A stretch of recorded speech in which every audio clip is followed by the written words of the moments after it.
بسم اللہ الرحمن الرحیم اللہم صلی علی محمد وعلی آل محمد وبارک وسلم رب اشرح لی صدری ویسر لی امری واحلل عقدۃ من لسانی یفقہوا قولی واجعل لی وزیرا من اہلی آمین یا رب العالمین۔ عزیز طلباء و طالبات، محترم حضرات خواتین، معزز اساتذہ کرام، السلام علیکم ورحمۃ اللہ وبرکاتہ۔ اللہ تعالیٰ کی ذات سے امید ہے اور ہماری دعا ہے کہ آپ جہاں کہیں بھی ہوں اللہ تعالیٰ آپ کو خیر عافیت کے ساتھ رکھے۔ مطالعہ قرآن حکیم کے چوتھے حصے کا مطالعہ جاری۔ آج ہماری کلاس نمبر ہے 65 اور آج انشاءاللہ سورہ فاطر کی آیات 24 تا 35 کا ہم مطالعہ کریں گے، اور جو علم فاؤنڈیشن کی شائع شدہ کتاب ہے اس کے صفحات ہیں 201 اور 202۔ تو کلاس نمبر ہے 65 سورہ فاطر کی آیات 24 تا 35۔ سب سے پہلے ہمیشہ کی طرح مقاصد مطالعہ آپ کے سامنے رکھنا چاہیں گے۔ پہلی بات، حق سے کیا مراد ہے؟ جا بجا یہ لفظ قرآن کریم میں استعمال ہوا، یہاں ایک خاص تناظر میں اس پر انشاءاللہ ہم کلام کریں گے۔ دوسرا نقطہ، حقیقی علم کی کس خصوصیت کا بیان ہے؟ حقیقی علم کی کس خصوصیت کا بیان ہے؟ بڑی اہم عملی بات ہے، اس پر کلام ہوگا انشاءاللہ۔ نمبر 3، قرآن حکیم کا وارث بننے سے کیا مراد ہے؟ قرآن کے ورثاء کون ہیں؟ وارث کی جمع ورثاء، اور ان کے طرز عمل کا بھی بیان آئے گا۔ اور نمبر 4، اہل جنت کی کیا صفات بیان کی گئی ہیں؟ جنت والوں کے اوصاف کا تذکرہ بھی ہمارے سامنے آئے گا۔ یہ باتیں اور کئی دیگر باتیں انشاءاللہ آج ہمارے سامنے آئیں گی۔ اب آئیے مقاصد مطالعہ کے بعد آج کی زیر مطالعہ آیات کا پہلے ترجمہ کرتے ہیں۔ سورہ فاطر کی آیت نمبر 24 آپ کے ہمارے سامنے اسکرین پر۔ اعوذ باللہ من الشیطان الرجیم، بسم اللہ الرحمن الرحیم۔ انا ارسلناک بالحق، بے شک ہم نے آپ صلی اللہ علیہ وآلہ وسلم کو حق کے ساتھ بھیجا ہے، بشیرا و نذیرا، خوشخبری دینے والا اور ڈرانے والا رسول بنا کر۔ وَإِن مِّنْ أُمَّةٍ، اور کوئی امت ایسی نہیں ہوئی، الا خلا فیہا نذیر، جس میں کوئی ڈرانے والا نہ گزرا ہو۔ آیت نمبر 25 اور 26۔ وَإِن يُكَذِّبُوكَ، اور اگر یہ لوگ آپ کو جھٹلائیں، فَقَدْ كَذَّبَ الَّذِينَ مِن قَبْلِهِمْ، تو یقیناً ان سے پہلے کے لوگ بھی جھٹلا چکے ہیں۔ جَاءَتْهُمْ رُسُلُهُمْ بِالْبَيِّنَاتِ وَبِالزُّبُرِ وَبِالْكِتَابِ الْمُنِيرِ، ان کے پاس ان کے رسول واضح نشانیاں اور صحیفے اور روشن کتاب لے کر آئے تھے۔ ثُمَّ أَخَذْتُ الَّذِينَ كَفَرُوا، پھر میں نے ان لوگوں کو پکڑ لیا جنہوں نے کفر کیا۔ فَكَيْفَ كَانَ نَكِيرٌ، تو دیکھ لو میرا عذاب کیسا تھا۔ اس کے بعد سورہ فاطر آیات 27 اور 28۔ أَلَمْ تَرَ، کیا آپ نے نہیں دیکھا، أَنَّ اللَّهَ أَنزَلَ مِنَ السَّمَاءِ مَاءً، کہ بے شک اللہ نے آسمان سے پانی نازل فرمایا۔ فَأَخْرَجْنَا بِهِ ثَمَرَاتٍ، پھر ہم نے اس کے ذریعے پھل نکالے، مختلفاً الوانها، جن کے رنگ مختلف ہیں۔ وَمِنَ الْجِبَالِ جُدَدٌ بِيضٌ وَحُمْرٌ، اور پہاڑوں میں سے کچھ سفید اور سرخ گھاٹیاں ہیں۔ مختلفاً الوانها، جن کے رنگ مختلف ہیں۔ وَغَرَابِيبُ سُودٌ، اور کچھ بالکل کالے سیاہ ہیں۔ وَمِنَ النَّاسِ وَالدَّوَابِّ وَالْأَنْعَامِ، اور انسانوں اور جانوروں اور چوپایوں میں بھی۔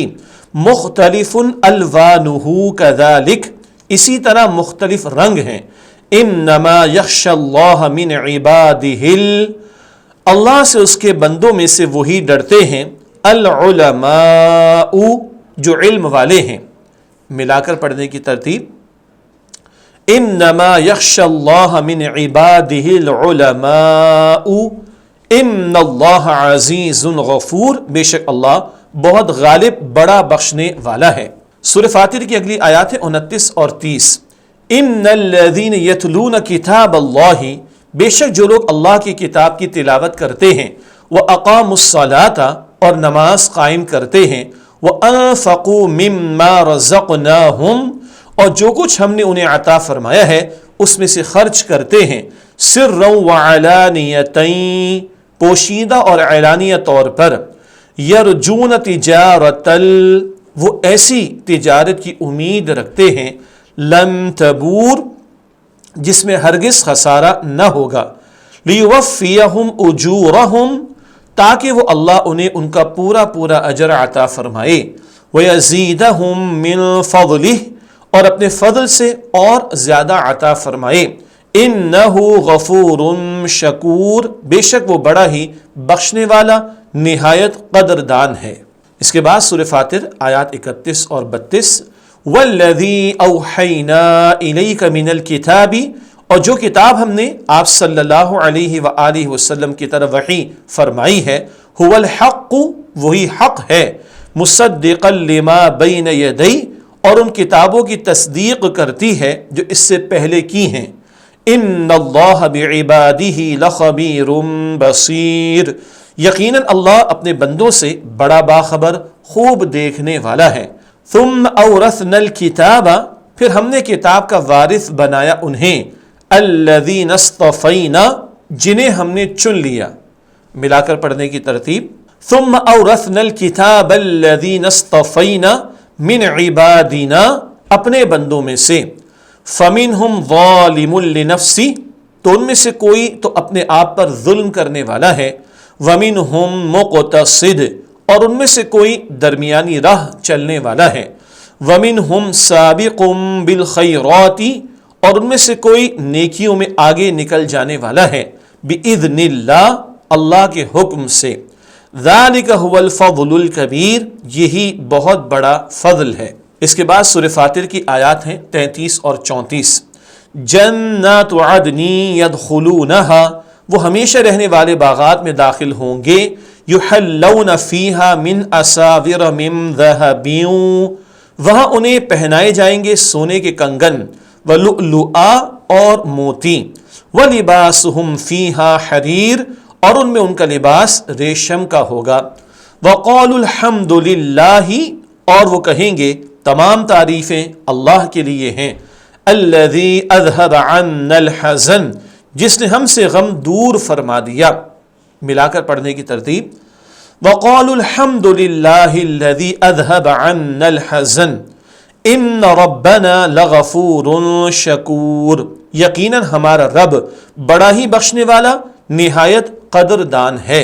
اس کے بعد آج کے مطالعے کے حوالے سے آخری آیت سورہ فاطر کی آیت نمبر 35، الذی احلنا دار المقامت، جس نے ہمیں ہمیشہ رہنے کے مقام میں اتارا، من فضلی، اپنے فضل سے، لا یمسنا فیہا نصب، نہ ہمیں اس میں کوئی تکلیف پہنچے گی، ولا یمسنا فیہا لغوب، اور نہ ہی ہمیں اس میں کوئی تھکاوٹ پہنچے گی۔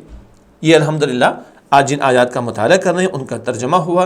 اب ہمیشہ کی ترتیب کے مطابق آیات کی تشریح کی طرف چلتے ہیں۔ سورہ فاطر آیت نمبر 24، اِنَّا أَرْسَلْنَاكَ بِالْحَقِّ بَشِيرًا وَنَذِيرًا وَإِن مِّنْ أُمَّةٍ إِلَّا خَلَا فِيهَا نَذِيرٌ، بے شک ہم نے آپ صلی اللہ علیہ وآلہ وسلم کو حق کے ساتھ بھیجا ہے، خوشخبری دینے والا اور ڈرانے والا رسول بنا کر، اور کوئی امت ایسی نہیں ہوئی جس میں کوئی ڈرانے والا نہ گزرا ہو۔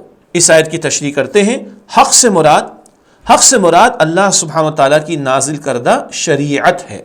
حق کا لفظ کئی مفاہیم میں استعمال ہوتا ہے، یہاں مراد اللہ تعالیٰ نے جو شریعت نبی اکرم صلی اللہ علیہ وآلہ وسلم کو عطا فرمائی اس کا تذکرہ ہے۔ آیت میں مذکور رسولوں کی ذمہ داریوں میں سے دو اہم باتوں کا بیان، اہل ایمان کو اللہ سبحانہ وتعالیٰ کی رضامندی یعنی جنت کی خوشخبری دینا، اور نافرمانوں کو عذاب جہنم سے ڈرانا۔ یہ باتیں پہلے بھی ہم نے پڑھی ہیں۔ یہ پیغمبروں کی بنیادی ذمہ داری، بشارت دینا، خوشخبری سنانا، انذار کرنا، نذیر بن کر آنا، عذاب سے ڈرانا۔ علمی بات نمبر 1، اس آیت میں رسول اللہ صلی اللہ علیہ وسلم کے لیے بشارت اور تسلی ہے کہ تبلیغ و دعوت کے حوالے سے آپ صلی اللہ علیہ وآلہ وسلم کی ذمہ داری لوگوں کو دعوت دینا اور انہیں آنے والے خطرے سے آگاہ کر دینا ہے۔ لوگوں سے زبردستی حق منوا لینا آپ صلی اللہ علیہ وآلہ وسلم کے ذمے نہیں ہے، پہنچانا آپ کا کام، منوانا آپ کی ذمہ داری نہیں ہے۔ نمبر 2، علمی بات کے حوالے سے دوسرا نقطہ، یہاں اللہ سبحانہ وتعالیٰ نے لوگوں پر اپنی رحمت اور اپنے فضل کا بیان فرمایا ہے۔ اللہ سبحانہ وتعالیٰ نے لوگوں کو اندھیروں میں بھٹکتا ہوا نہیں چھوڑا کہ ان کے لیے صحیح اور غلط راستے کی نشاندہی کرنے والا کوئی نہ ہو، بلکہ اس سے پہلے جو قوم بھی گزری اللہ سبحانہ وتعالیٰ نے اس کی طرف کوئی نہ کوئی ڈرانے والا ضرور بھیجا، خواہ وہ نبی یا رسول علیہ السلام ہو، یا ان کا نائب ہو، یا پھر دین کا کوئی عالم اور مبلغ ہو جس کے ذریعے سے رسول علیہ السلام کی لائی ہوئی شریعت کی باتیں لوگوں تک پہنچ جائیں۔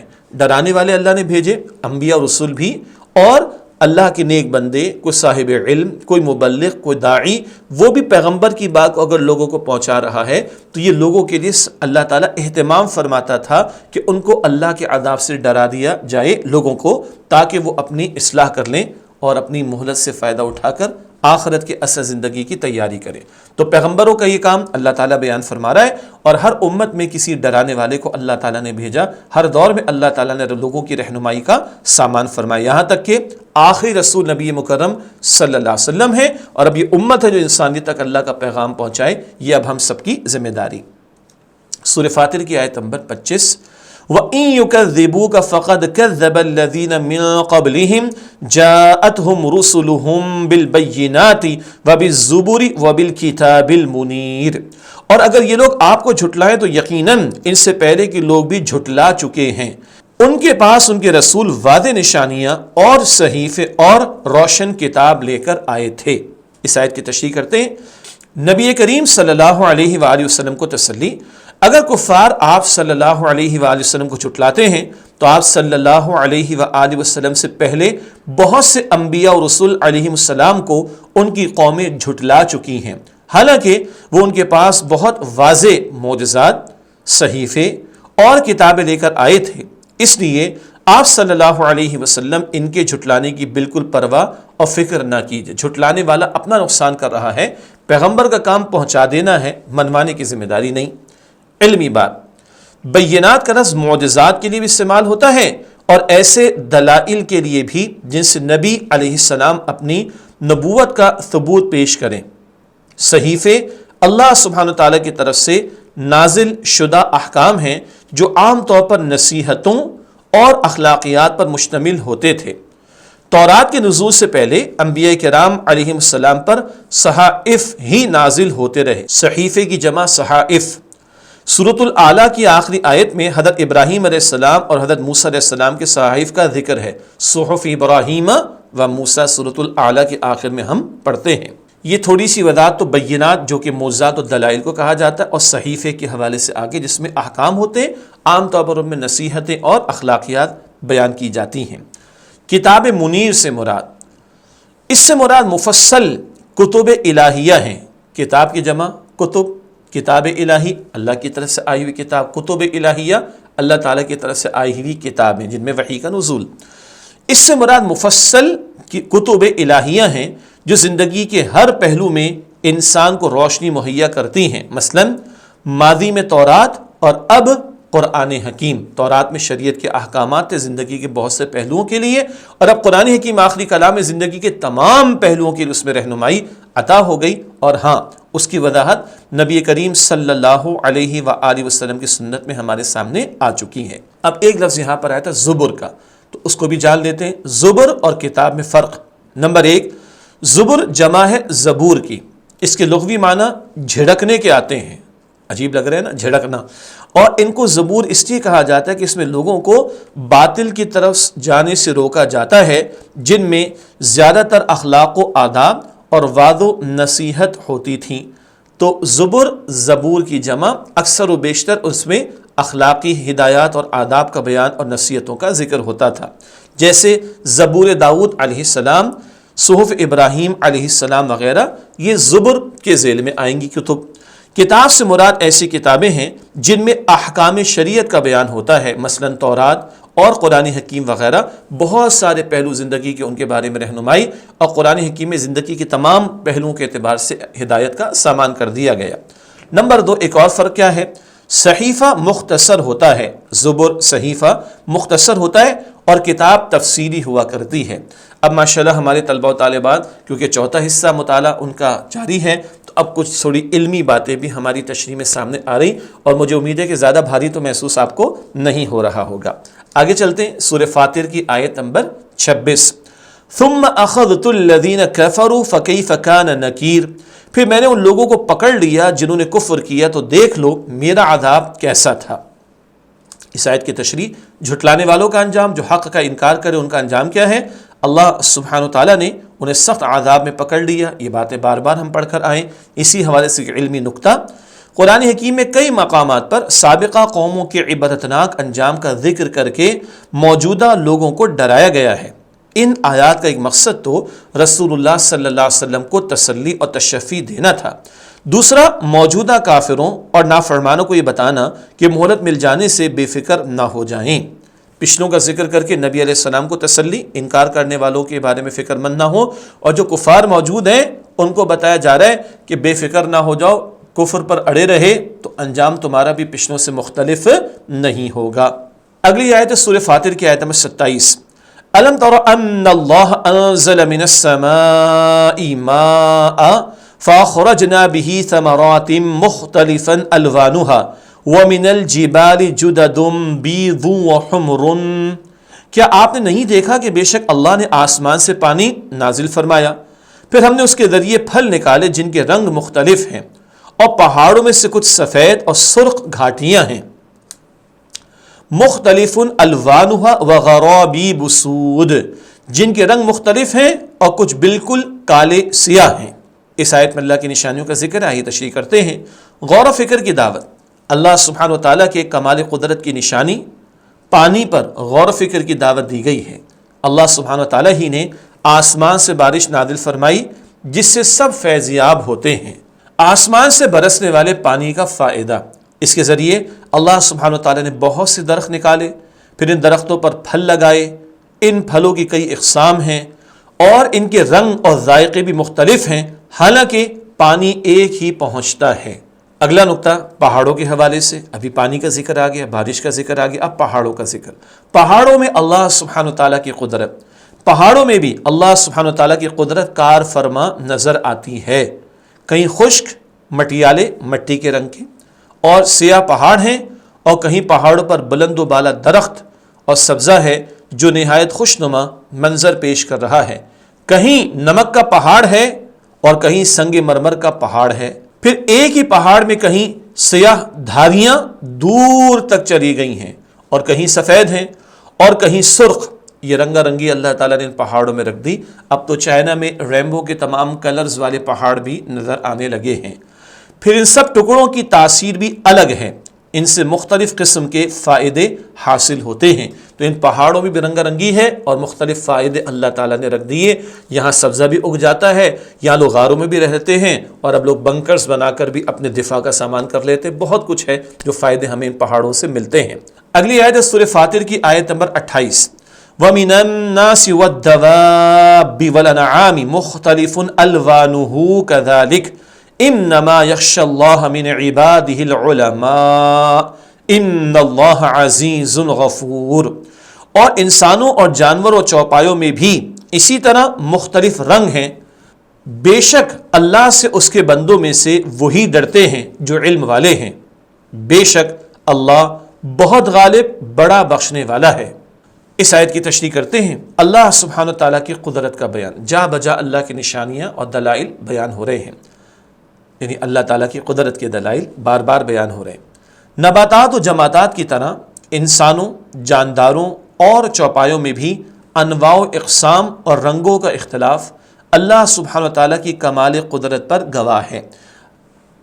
پودوں میں اور پہاڑ جیسی سخت جان چیزوں میں اور اس طرح کے امور میں اللہ تعالیٰ کی قدرت کے نظارے ہمارے سامنے۔ اللہ سبحانہ تعالیٰ نے جو چیز بھی بنائی اس کے مختلف نمونے پیش فرمائے تاکہ ان کو دیکھ کر ذہن اللہ سبحانہ و تعالیٰ کی طرف منتقل ہو کہ کوئی ایک ہی بلند و برتر ہستی موجود ہے جس کی تخلیق عظیم الشان شاہکار ہیں۔ گویا یہ سب نباتات، جمادات، سالڈ تھنگس، انسان اور حیوان اللہ سبحانہ و تعالیٰ کی وحدانیت پر دلیل ہیں۔ کوئی تو ہے جو نظام ہستی چلا رہا ہے، وہی خدا تعالیٰ کی ذات۔ چوپائے اور جانور اور مویشی اپنے قد و قامت، عادات و اطوار، رجحانات، خدمات اور انہیں انجام دینے کی صلاحیتوں میں ایک دوسرے سے مختلف ہیں۔ یہ جانور بھی ہماری خدمت کرتے ہیں نا، سواری کے لیے استعمال کرتے ہیں، ان کا دودھ استعمال کرتے ہیں، ان کا گوشت استعمال کرتے ہیں، وغیرہ وغیرہ۔ اس کی طرف بھی توجہ دلائی گئی۔ اس قدر فوائد ہیں جو اللہ نے ان میں رکھے، یہ بھی اللہ تعالیٰ کی قدرت کے نظارے۔ اللہ سبحانہ و تعالیٰ کا خوف رکھنے والے، اللہ سبحانہ و تعالیٰ کا خوف رکھنے والے اہل علم ہیں، یعنی علماء کرام۔ اب ایک اہم سوال، یہاں علماء کرام سے کیا مراد ہے؟ آئیے جانیں۔ علماء سے مراد اللہ سبحانہ وتعالیٰ کی معرفت رکھنے والے لوگ ہیں، یعنی جو لوگ خدا شناس ہوتے ہیں، اللہ کو پہچان لیتے ہیں، وہ اللہ سبحانہ وتعالیٰ کی عظمت کے تصور ہی سے کانپ اٹھتے ہیں، اللہ کے خوف سے کبھی آنکھوں سے آنسو بھی جاری ہو جاتے ہیں، گناہ کے موقع پر اللہ کا خوف آڑے آ جاتا ہے، گناہ سے بچ جاتے ہیں۔ ہر طرف پھیلی ہوئی اللہ سبحانہ وتعالیٰ کی نشانیوں کو جب وہ آنکھیں کھول کر دیکھتے ہیں تو ان کو اس کی صفات کے جلوے دکھائی دیتے ہیں، ایک ایک شے میں اللہ کی قدرت کے نظارے ہیں، اور ان کو پہچان کر اصحاب علم وہ اللہ کی خشیت اختیار کرتے ہیں۔ تو علم وہ علم ہے جو اللہ کی خشیت دل میں پیدا کرے۔ محض کتابیں پڑھ لی اور سرٹیفکیشن مل گئی، نہ، وہ علم ہے جو اللہ کی خشیت دل میں پیدا کرے۔ چنانچہ اگلا نقطہ بہت اہم اسی حوالے سے، حقیقی علم کی خصوصیت، اللہ سبحانہ وتعالیٰ کی عظمت اور صفات کا صحیح اور حقیقی علم خشیت الہی پیدا کرتا ہے۔ اللہ تعالیٰ کی عظمت دل میں ہو اور اس کی صفات کا صحیح علم بندے کو ہو تو اللہ کی خشیت وہ دل میں پیدا کرتا ہے۔ جو شخص اس علم میں جتنی ترقی کرتا ہے اتنا ہی زیادہ وہ اللہ سبحانہ وتعالیٰ کے عذاب سے ڈرنے والا بن جاتا ہے، اور اتنا ہی بڑا وہ صاحب علم ہوگا۔ تو علم وہ علم ہے جو اللہ کی خشیت دل میں پیدا کرے، اور اس میں جب بندہ اضافہ پاتا ہے تو اللہ کے عذاب سے ڈرنے والا بھی بن جاتا ہے۔ اگلی آیت ہے سورہ فاطر کی آیت نمبر 29، ان الذين يتلون كتاب الله واقاموا الصلاه وانفقوا مما رزقناهم سرا وعلانية يرجون تجارة لن تبور۔ بے شک جو لوگ اللہ کی کتاب کی تلاوت کرتے ہیں اور نماز قائم کرتے ہیں اور جو کچھ ہم نے انہیں عطا فرمایا ہے اس میں سے خرچ کرتے ہیں پوشیدہ اور اعلانیہ طور پر، وہ ایسی تجارت کی امید رکھتے ہیں جس میں ہرگز خسارہ نہ ہوگا۔ آیت نمبر 29 ہے، اس کی تشریح کرتے ہیں۔ اہل علم کی صفات، قرآن حکیم کی تلاوت کرنا، نماز قائم کرنا، پوشیدہ اور ظاہری طور پر اللہ سبحانہ وتعالیٰ کی راہ میں خرچ کرنا۔ علم وہ علم ہے جو اللہ کی خشیت پیدا کرے، علم وہ علم ہے جس کا اظہار عمل میں دکھائی دے۔ تو اللہ والے کون ہیں؟ واقعتاً علم والے کون ہیں؟ تلاوت قرآن کرنے والے، نماز قائم کرنے والے، پوشیدہ اور ظاہری طور پر اللہ سبحانہ وتعالیٰ کی راہ میں خرچ کرنا۔ نماز میں اکثر بدن استعمال ہوتا ہے، خرچ کرنے میں مال استعمال ہوتا ہے، تو جان بھی اللہ کی اطاعت میں لگانی ہے اور مال بھی اللہ تعالیٰ کی اطاعت میں لگانا ہے۔ جان و مال سے اللہ تعالیٰ کی بندگی کے تقاضے پورے کرنے ہیں، اس بات کی طرف بھی اشارہ ہو رہا ہے۔ اگلا نقطہ ہے اس آیت کی تشریح میں، اہل علم اور اہل ایمان کے عمل کی تشبیہ مثال دینے کو بھی کہا جاتا ہے۔ اہل علم اور اہل ایمان کے عمل کو تجارت کے ساتھ تشبیہ اس لیے دی گئی ہے کہ آدمی دنیا میں جو بھی تجارت کرتا ہے اس میں اپنا سرمایہ، محنت اور قابلیت اس امید پر خرچ کرتا ہے کہ اسے اصل کے ساتھ ساتھ نفع بھی حاصل ہوگا۔ تو دنیا میں آدمی پیسہ لگاتا ہے کس لیے؟ کہ جو میں لگاؤں گا وہ تو ملے گا، اس پر مجھے نفع بھی ملے گا۔ تو انسان اپنی محنت کو، قابلیت کو، صلاحیتوں کو اس امید کے ساتھ لگاتا ہے۔ اس کے باوجود اسے نفع کی امید کے ساتھ خسارے کا بلکہ اصل سرمایہ برباد ہونے کا ڈر بھی رہتا ہے۔ یہ بھی تو اندیشہ ہے کہ سارا ضائع ہو جائے، نفع ملنا تو دور کی بات، اصل بھی ضائع ہو جائے، یہ اندیشہ رہتا ہے۔ مگر اللہ سبحانہ وتعالیٰ کے بندے جو اپنے اوقات اللہ سبحانہ وتعالیٰ کے احکام کی تعمیل میں گزارتے ہیں، یہ وہ لوگ ہیں کہ جنہیں اپنے سودے میں 100% نفع کا یقین ہوتا ہے، خسارے کا یا اصل سرمایہ برباد ہونے کا کوئی خوف نہیں ہوتا۔ سبحان اللہ، جو اللہ پر یقین کر کے اپنی جان کو، مال کو، وقت کو، اوقات کو اللہ کی اطاعت میں لگاتا ہے، ایسی تجارت وہ کر رہا ہے جس سے نقصان کا کوئی اندیشہ نہیں ہے۔ ایک اہم عملی پہلو اس آیت کریمہ کی روشنی میں، جنہوں قرآن حکیم اور احادیث مبارکہ کو رہنمائی کا ذریعہ بناتے ہیں، وہ اللہ سبحانہ وتعالیٰ کی معرفت حاصل کر لینے کے بعد عبادت گزار بن جاتے ہیں اور انسانوں کے حق میں اتنے مہربان ہو جاتے ہیں کہ اپنی محنت کی کمائی سے ان پر خرچ کرنے میں پیچھے نہیں ہٹتے۔ سبحان اللہ، صحیح علم ملے قرآن کریم اور احادیث کی روشنی میں تو بندے کو اللہ کی معرفت ملتی، وہ اللہ کی عبادت بھی کرتا ہے اور اللہ کی مخلوق پر خرچ بھی کرتا ہے اور اس میں کمی نہیں کرتا۔ تو صحیح علم اللہ کی خشیت بھی پیدا کرتا ہے، بندے کے عمل کو بھی درست کرتا ہے، اللہ کے ساتھ بندے کا معاملہ درست ہوگا اور مخلوق کے ساتھ بھی بندے کا معاملہ درست ہوگا۔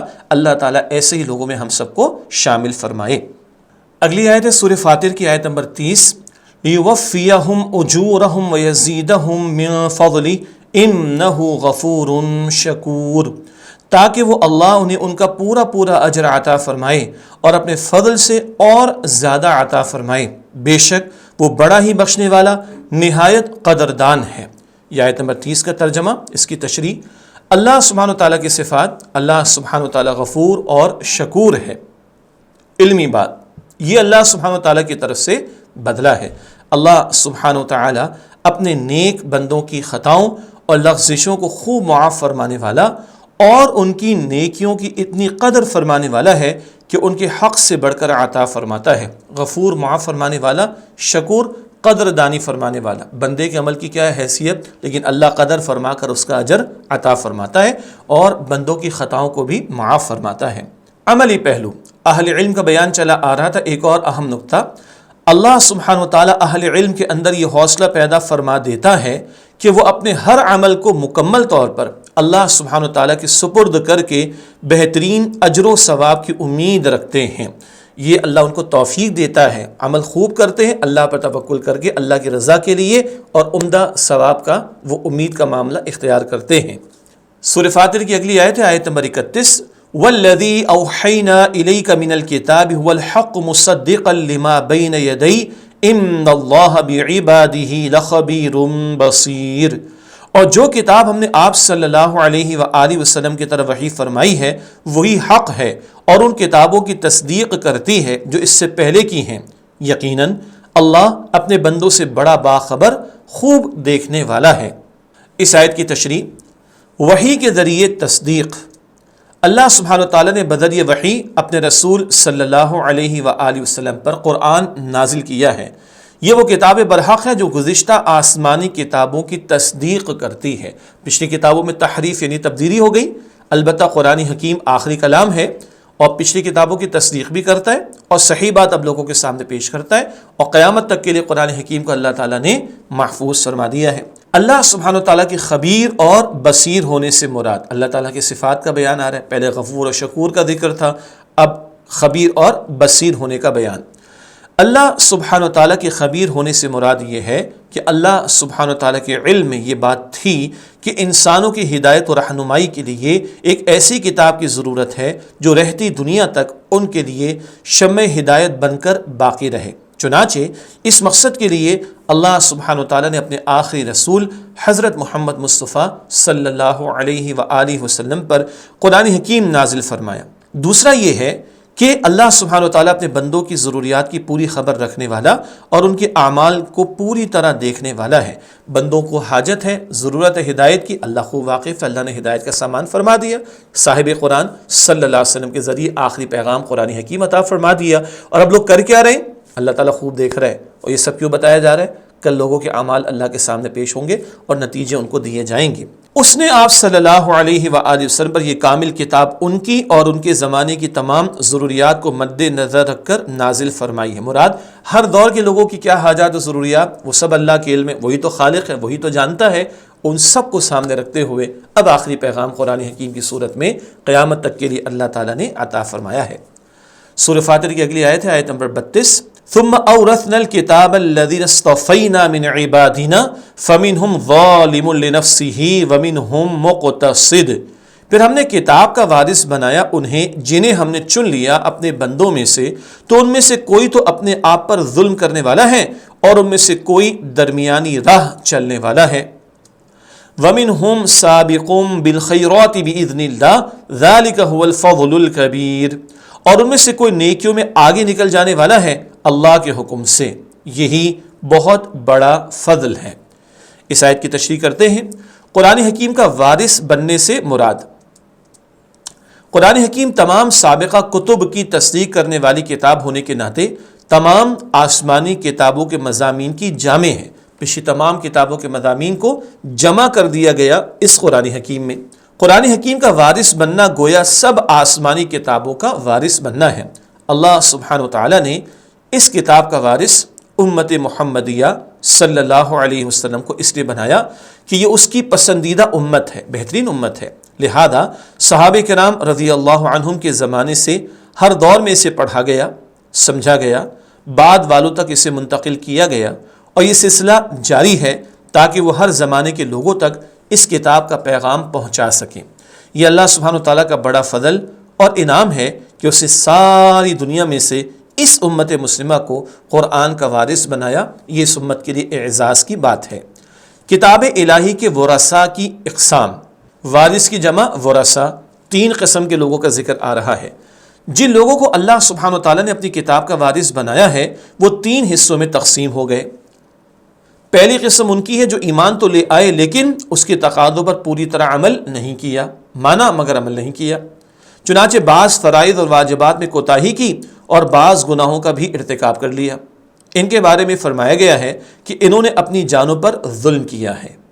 ایسے لوگوں کو پہلے اپنے گناہوں کا عذاب بھگتنا ہوگا، استغفر اللہ، یعنی آخرت کی بات ہے کہ جہنم میں عذاب تو بھگتنا ہوگا، پھر بالآخر جنت میں۔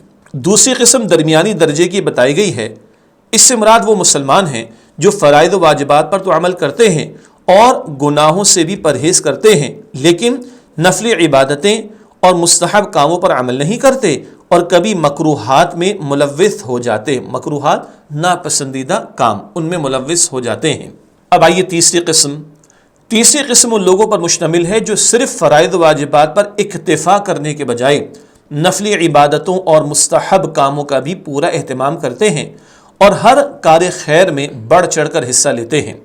احادیث کے مفہوم کے مطابق مسلمانوں کی 3 قسمیں آخر کار مغفرت کے بعد اللہ سبحانہ تعالیٰ کے فضل و کرم سے حسب مراتب، مرتبوں کے اعتبار سے اور درجات جنت میں داخل ہوں گی۔ مختلف مرتبوں اور درجات کے اعتبار سے ان کو جنت میں داخل کیا جائے گا۔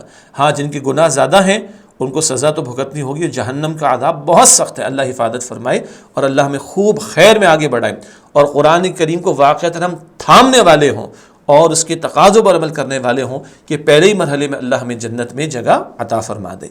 اگلی آیت سورہ فاطر کی آیت نمبر 33، جنات عدن يدخلونها يحلون فيها من اساور من ذهب ولؤلؤا ولباسهم فيها حرير، وہ ہمیشہ رہنے والے باغات میں داخل ہوں گے اور وہاں انہیں پہنائے جائیں گے سونے کے کنگن اور موتی، اور اس میں ان کا لباس ریشم کا ہوگا۔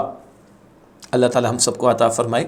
اس آیت کی تشریح کرتے ہیں، دائمی جنت، جن لوگوں کو کتاب اللہ کا وارث بنایا گیا ہے انہیں خالص سونے اور صاف و شفاف موتیوں کے کنگن پہنائے جائیں گے اور ان کا لباس خالص ریشم کا ہوگا۔ اللہ ہمیں واقعتاً کتاب کا وارث بننے کی توفیق عطا فرمائے۔ تو پھر یہ اللہ تعالیٰ نے سب کچھ تیار کیا جنت میں، اللہ تعالیٰ ہمیں جنت الفردوس عطا فرمائے۔ عملی پہلو،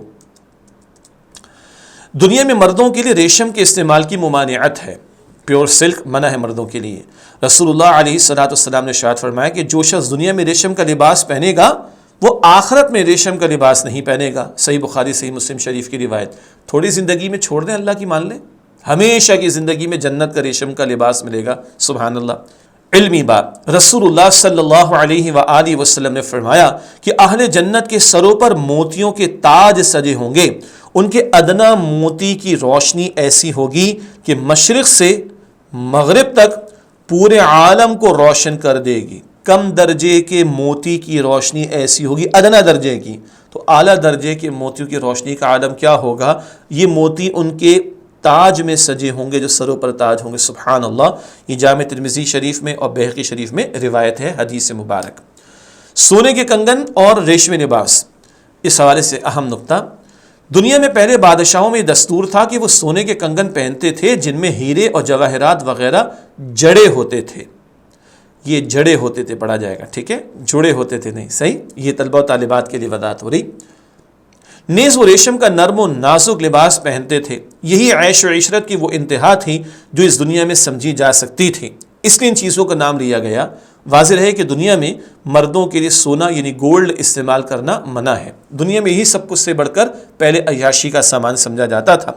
اہل جنت کے لیے سونے کے کنگن اور ریشمی لباس کا ذکر کر کے یہ سمجھانا مقصود ہے کہ جنت والوں کا لباس اور عیش و عشرت اس دنیا کے بادشاہوں اور راجوں مہاراجوں سے کم نہ ہوگا بلکہ اس سے بڑھ کر ہوگا، لیکن ان کی عیش و عشرت دنیا میں دائمی نہ تھی اور جنت میں تو دائمی ہوگی. دنیا کی بادشاہت مختصر، دنیا کے راجے مہاراجے ان کے یاشیاں تھوڑی دیر، جنت والوں کی ہمیشہ کے لیے عیش عیش کے معاملات ہوں گے.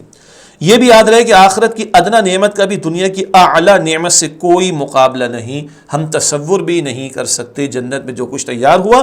حدیث شریف میں آتا ہے، بخاری شریف کی روایت، اللہ تعالیٰ کا کلام ہے حدیث قدسی، ما لا عین رأت ولا اذن سمعت ولا خطر علی قلب بشر. نہ کسی آنکھ نے کبھی دیکھا، نہ کسی کان نے کبھی سنا، اس کے بارے میں نہ کسی کے دل میں اس کا خیال بھی کبھی آیا ہوگا. سورہ فاطر کی آیت نمبر 34 وَقَالُوا الْحَمْدُ لِلَّهِ الَّذِي أَذْهَبَ عَنَّا الْحَزَنَ إِنَّ رَبَّنَا لَغَفُورٌ شَكُورٌ. اور وہ کہیں گے تمام تعریف اللہ کے لیے جس نے ہم سے غم دور فرما دیا، یقیناً ہمارا رب بڑا ہی بخشنے والا نہایت قدردان ہے. اس آیت کی تشریح، اہل جنت کی گفتگو. وہ جنت میں پہنچ کر اللہ سبحانہ و تعالیٰ کا شکر ادا کرتے ہوئے کہیں گے کہ اللہ سبحانہ و تعالیٰ ہی نے ہم سے ہر طرح کا غم دور فرمایا اور اپنے خاص فضل سے ہمارے گناہوں کو معاف فرمایا اور معمولی نیکیوں پر ہمارے وہم و گمان سے بڑھ کر اجر عطا فرمایا اور ہمیشہ رہنے کے لیے ہمیں یہ مقام عطا فرمایا. سبحان اللہ. جنت والے اللہ کا شکر ادا کر رہے ہوں گے. اس غم سے مراد دوزخ، موت، گناہوں کی جواب دہی، نیک اعمال کے غیر مقبول ہونے کی قبولی نہ ہو، اور یا احوال قیامت کا غم ہے. غرض انہیں وہاں کوئی غم نہ ہوگا. یہ غم وغیرہ دنیا میں ہوا کرتے ہیں، جنت تو ہمیشہ ہمیشہ کی راحت کا مقام ہے، وہاں کوئی غم نہیں ہوگا. آخری آیت ہے آج کے مطالعے کے اعتبار سے سورہ فاطر کی آیت نمبر 35. الذی احلنا دار المقامۃ من فضل لا یمسنا فیہا نصب ولا یمسنا فیہا لغوب. جس نے ہمیں ہمیشہ رہنے کے مقام میں اتارا اپنے فضل سے، نہ ہمیں اس میں کوئی تکلیف پہنچے گی اور نہ ہی ہمیں اس میں کوئی تھکاوٹ پہنچے گی. جنت کی صفات: ہمیشہ آباد اور پاس رہنے والا گھر ہوگا، کوئی مشقت دینے والا کام نہ ہوگا اور نہ ہی کسی قسم کی کوئی تھکان محسوس ہوگی. آرام ہی آرام ہے جنت میں. دنیا میں کام اور کام ہے، محنت، اسٹرگل ہے، جد و جہد ہے. جنت میں آرام ہی آرام ہے. علمی بات، نصب تھکاوٹ و مشقت کو کہتے ہیں. تھکاوٹ سے ذہنی اور جسمانی کمزوری اور ڈھیلا پن لغوب کہلاتا ہے. ایسی کوئی ذہنی جسمانی تھکاوٹ یا کمزوری جنت میں نہیں ہوگی. آخری بات، شان نزول اس آیت کریمہ کے تعلق سے امام بہقی رحمۃ اللہ علیہ اور ابن ابی حاتم رحمۃ اللہ علیہ بیان کرتے ہیں کہ ایک شخص نے عرض کیا، یا رسول اللہ صلی اللہ علیہ وآلہ وسلم، میٹھی نیند سے اللہ سبحانہ و تعالی ہماری آنکھیں ٹھنڈی فرماتا ہے، تو کیا جنت میں بھی نیند آئے گی؟ فرمایا نہیں، نیند تو موت کی شریک ہے، یعنی موت کا ایک حصہ ہے نا. ہم پڑھتے رات کو سوتے ہوئے اللہم بسمک اموت و احیا. تو یہاں تو ذکر اللہ کے رسول علیہ السلام کے قول مبارک میں نیند تو موت کی شریک ہے اور جنت کے اندر موت نہیں ہوگی. سائل نے عرض کیا، یعنی سوال کرنے والے نے، پھر وہاں راحت کیسے ملے گی؟ اس بات کو حضور صلی اللہ علیہ وسلم نے ناپسند فرمایا. آپ صلی اللہ علیہ وآلہ وسلم نے فرمایا، جنت میں تھکاوٹ نہ ہوگی بلکہ وہاں ہر چیز میں راحت ہی راحت ہوگی. اس پر یہ آیت نازل ہوئی. سبحان اللہ. یعنی نیند موت کی ایک کیفیت ہی ہے نا، اور جنت میں تو موت نہیں ہے، تو وہاں عیش ہی عیش ہوگا، آرام ہی آرام ہوگا. کوئی اس طرح کی نیگیٹو منفی باتیں وہاں پر نہیں ہوں گی. اللہ تعالی ہم سب کو جنت الفردوس عطا فرمائے. اسی کے ساتھ آج کی کلاس مکمل ہوئی. اللہ تعالیٰ سے دعا ہے اللہ تعالیٰ میری، آپ کے، ہم سب کے تمام مسلمانوں کی مغفرت فرمائے. اگلی نشست میں، اگلی کلاس میں، اگلی آیات جو سورہ فاطر کی ان کا مطالعہ آپ کے سامنے رکھیں گے. تب تک کے لیے اجازت. وآخر دعوانا ان الحمد للہ رب العالمین. السلام علیکم ورحمۃ اللہ وبرکاتہ.